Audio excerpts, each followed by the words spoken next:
Yo, it's Guido coming at you with a Tactics Talk. Good morning, everybody. Have a great one today, as long as you can. Work on it. You know what I mean? Just make it happen. Have that good day. Don't tell me what kind of day to have, Guido. Okay, fine. No time to Tarry.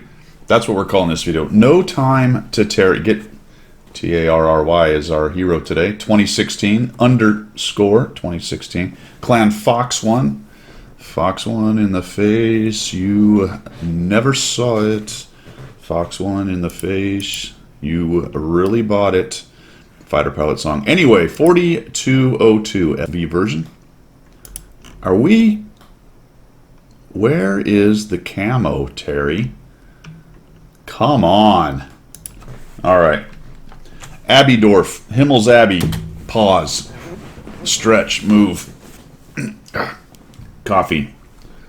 There we go. All right. It's a nice French roast today. Nice French roast. Top tier, my friends. We are top tier in a 3-tier battle. We are on Himmel's Abbydorf. We have spawned into the north and we're going to the middle. All right. The question was, what could I have done better?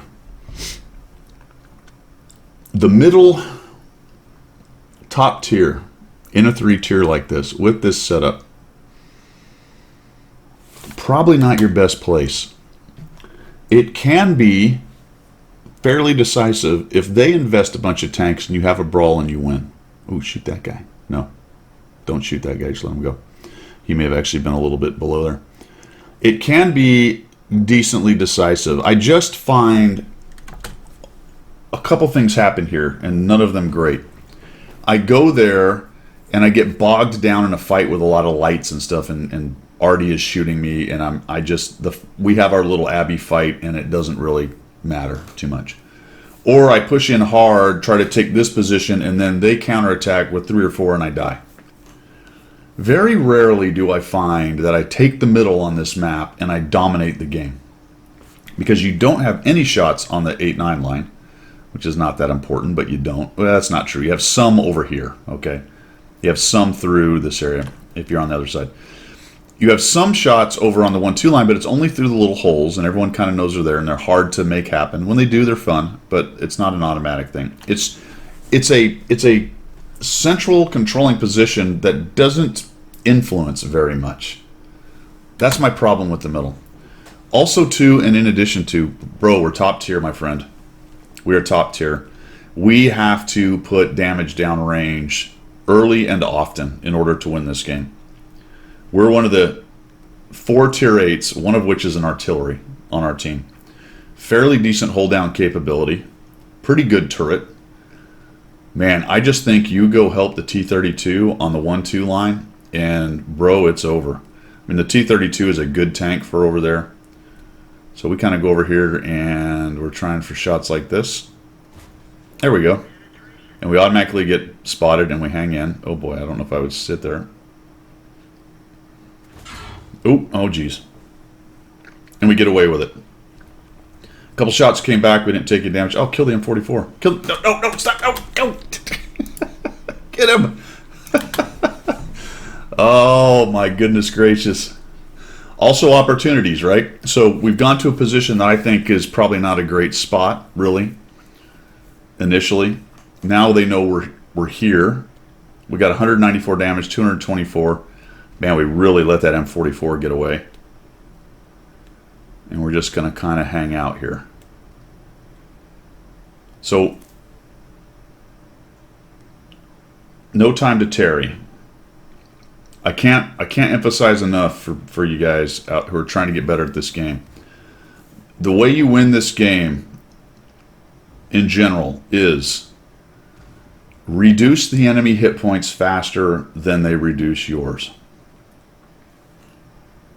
Seems pretty obvious and stupid. But if you leave it at that and say, well, I got all the time in the game to do that, all I have to do is at the end come out with more hit points than they have as a general rule. You forget the idea of losing guns, of momentum, of map control, and the other things that are important in this game.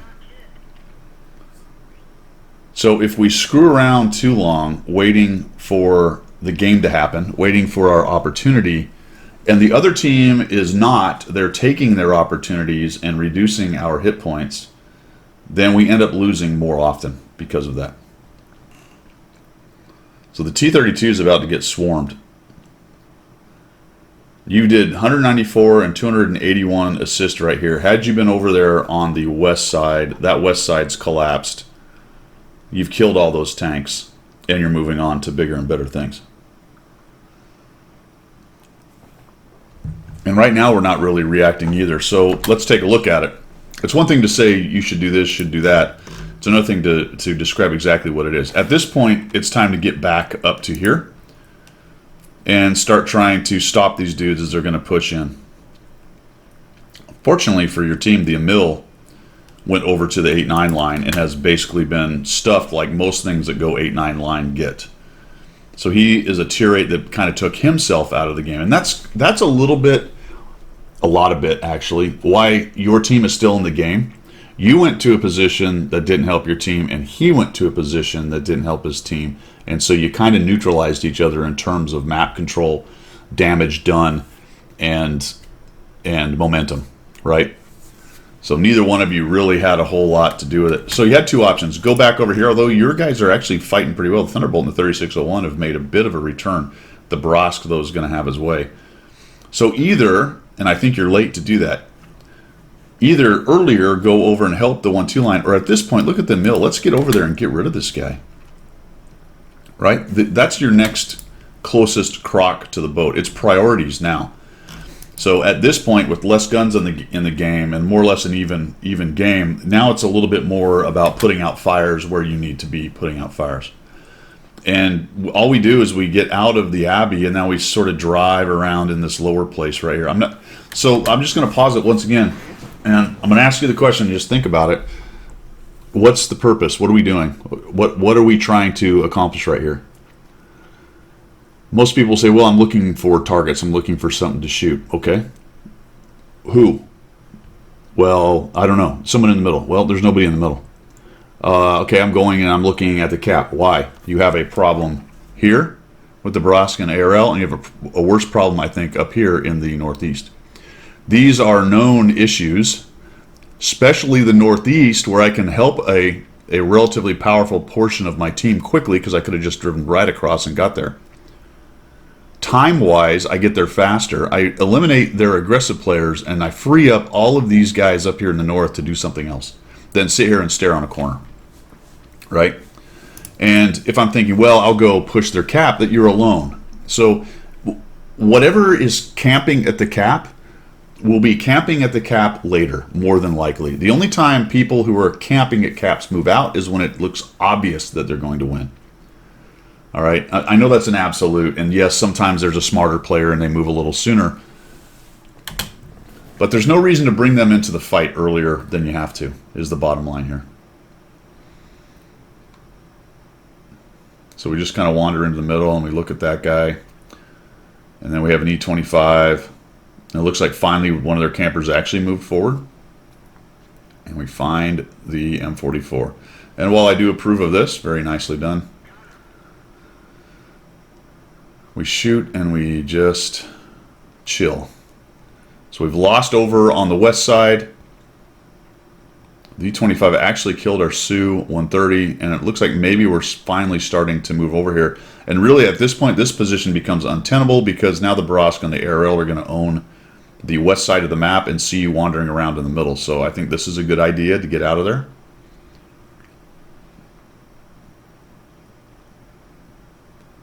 And what I'm seeing really at the end of the day on this is decent positioning decisions, just very slow to react to the new situation. And I would not have gone there initially. Just initial positioning I felt was not good. I just don't like the middle. Some people do. But if you're going to go to the middle, like I talked about, be prepared to reposition quickly, because one of the nice things about the middle is you can get to either side relatively quickly. Although this map is very channelized, and you have to go all the way around to the back to get to the other flank, which is a pain. Or you push through, which is also difficult. Now, I didn't really understand this too much. We got spotted. We still have a 55-51. And I guess we're going after. I don't know. I'm not really sure what the point of this maneuver is. Your two tanks, your two buddies are back there. All you got is behind you, back there. The Barask is probably one of the scariest things we have to deal with. I think your best position to fight here is from the alleyway stuff here on the 2 line. Get up on there. You can kind of hold this position. You can shoot onto the cap if they move over. You can shoot down into the middle if they move through the middle. You can react to them coming around through the northwest here. Driving around in the open is probably your worst option right now with an ARL, a Su-100, a fast Barask, and an Arty. And let's go back to the point at the beginning, though, about getting your gun in the game earlier, about positioning right and starting to bring hit points down from the enemy team. Let's say you were up there and you took another 1,000 hit points already by now. This game is pretty well wrapped up if you grabbed another 1,000 hit points. You're only at 253. Right? And it's going to feel like me ganging up on you a little bit or giving you heck. But, I mean, you have to look at this and go, holy cow, how are we even this close with our Tier 8 medium having only 200-something hit points at this point in the game? To be fair, 281 assist. And so we're closing in on, what, 800 or so. Kill the Arty, good. And we salute. I don't know why, but okay. Let's see. You ever see the guys that they're down 42-0 in the NFL and they score a touchdown and they dance around like they just won the Super Bowl? I know I'm being a little harsh, but that's kind of what that reminds me of, my friend. It really does. It really does. And to be fair, Terry had some nice words for the channel, and this is not a knock on him. He's not a bad person or a terrible player or anything. It's just, you got to be honest with gameplay when you see it. If you're somebody who's looking to get better. I hope that 30-45 only got one shot. And there's a tree down right there. This is actually a pretty good sequence against the Su-100. But here's my problem with it. I mean, I like what you're about to do here, but you know the Barask is there, and he's got those two hard-hitting, 360, I think, alpha, and we kind of hang out in the open. For my money, I think I would have backed out a little bit and maybe covered up and see if I can't take a few pieces off of the Su-100. He's actually firing HE, which is a huge help to you. There you go, turn your hull and your turret. Just auto-aim that guy. Yeah, I think you actually have. I've talked about this a little bit. You have to be careful with auto-aim on casemates, because look, it's center of mass, but look at how far forward it is. Like, you shoot right there, potentially. There we go. You shoot right there, and potentially it goes right into that weird corner or an angled bit. I'm surprised he didn't die, but he ran out of shells. He's on a reload. It's relatively long now. Yeah, boogie on out of here. Okay. As far as getting away from him, I go right and I cover up against this ground as soon as possible. I definitely do not drive down the middle of this, because he can be anywhere over here. If I cut right, I can chop off a lot of the threat azimuth that he has to me. And he's actually seen me again. There we go. Oh, yeah, see what I'm saying? If you were all the way over here against the side of this, he has almost no shot if he's up in these areas. A little bit surprised you didn't get shot, but he might have still been on a reload. So what now? We've got 241 hit points. We can't even take one of his hits. I don't even know if he can low roll enough to not kill us with a pen. So we head on back this way. Honestly, for me, I think I could try to get up on this area up here, which will give me some options on if I find him running around in the middle. And he just needs the hard charge. He does have to be kind of careful. You reload pretty quickly, so if you can get hold down and get a couple shots on him as he's approaching, he's in trouble. So you knew he was behind you. All right, that's fine. I think I kind of go over here. I start looking for these bushes, maybe get a sight on this guy. To be honest, I don't know where he went that he saw you. I was sort of surprised he didn't die right here. So you have to know he's behind you. I think, like I said, I go look for a shot on the edge. I want to try to catch him out here, where he can't really shoot other than maybe at my turret, and I need to get a shot into him, at least one. That just lets him know where you are. by driving across the cap. This is one of the dangest sequences. Now, there he is.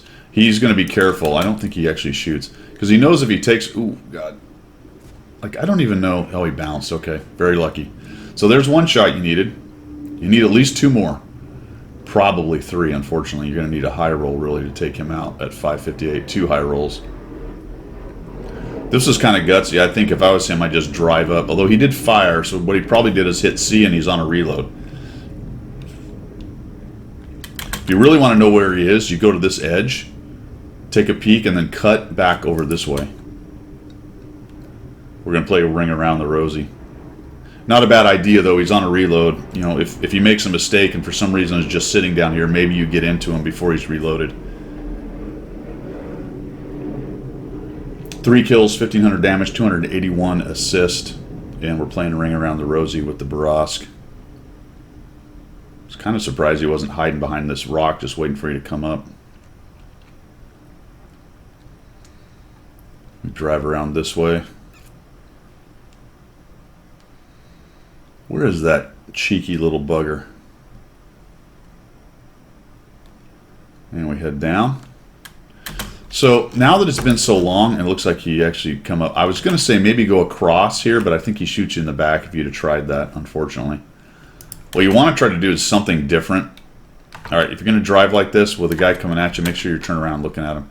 All right, I might try a sneaky shot right here. Just take one on him as he comes up and over and then run again.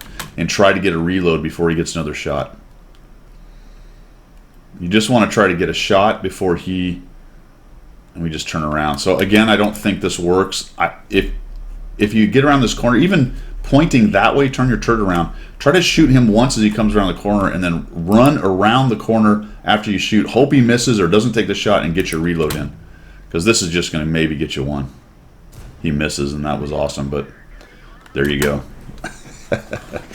1,768 damage, 281 assists. We ended up with 3 kills in a close one.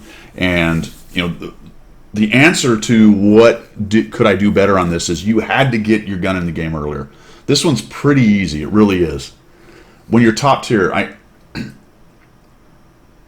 can't stress enough when you're top tier, whatever tank it is, almost whatever tank it is, minus, I guess, artillery and maybe a scout. And even the scout, this is true. You have to, if you're top tier, you have to get your gun singing early, and you have to go to the critical terrain. Throw away, when you're top tier in a 3 tier, throw away this idea that I'm a medium, I'm a heavy, I'm a TD, this is where I go in with these. People should throw that away anyway, in my opinion. But that's still good information, because when you assess the map, you go to places that are strong for your tank based on the assessment of the map, the mode, and the enemy tank. So it has a factor. It is a factor. But throw it away as a primary factor. It is one of the factors. And when you're top tier, you have to get your gun to the critical terrain and start shooting. If you spend 1/2 to 2/3 of the game and you've only got 200 damage at tier 8 in a 3-tier battle, you've really hurt your team. And it's going to be hard to come back from. Now, we got close here, but we just didn't have enough hit points off the board by the time we had to start taking on the Barask, and we only had a few. Really, you got lucky because he bounced one and he missed one. So there were 2 shots that should have taken you out probably. Based on hit points anyway. Not should have as in he should have hit you, but RNG has its vote. Bounces happen, all that good stuff. All right, guys. Terry, thanks for sending that in. I think the title here, No Time to Tarry, is perfect on this one. And, you know, next time you're top tier, think about getting in there and starting to mix it up a little bit earlier. Don't YOLO overextend. Don't YOLO overextend. All right. Thanks for coming by, everybody. I hope you have a good one today. We will see you.